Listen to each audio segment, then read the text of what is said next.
Notre monde est fondé sur des dates. On apprend des dates de l'histoire, on sait qu'il y a des dates pour les élections, etc. Mais ces dates ne sont pas fondées scientifiquement, si on peut dire. Elles ne sont pas articulées sur un corpus, sur un socle scientifique. Et c'est ça le drame. On fait des élections pour élire quelqu'un pour 7 ans, pour 5 ans, mais à partir de quoi? À quelle date? Pourquoi le faire on fait à la date de l'élection. On dit, ah ben on va rester pour 5 ans.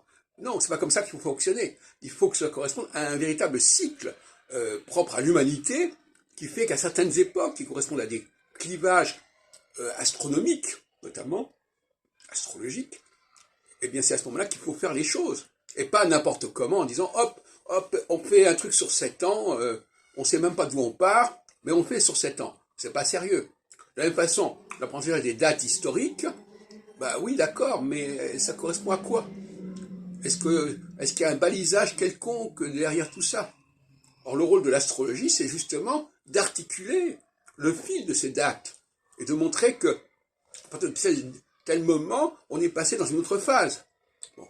Donc, finalement, il y a un matériau qui est fourni, on retient les dates, on note les dates, mais on ne sait pas gérer ce matériau, on ne sait pas lui donner une dimension scientifique, et c'est tout l'échec des sciences sociales.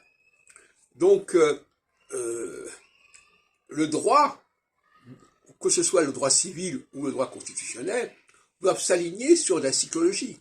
Parce que on ne peut pas s'engager de la même manière à n'importe quelle date. Si on est au début d'une nouvelle date, on peut s'engager sur 7 ans, par exemple. Mais si on est à la fin ou au milieu d'une certaine période, ces 7 ans vont se retrouver à cheval sur 2 périodes. Ça n'ira pas. Ça ne fonctionnera pas. Et c'est ça aussi qui crée un malaise par rapport aux politiques.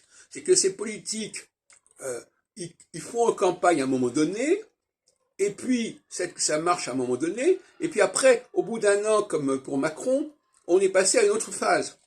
Alors qu'est-ce qui se passe? Alors les gens vont dire, ah mais ces gens-là ne respectent pas leurs engagements. Et c'est pas la question. Le problème n'est pas là.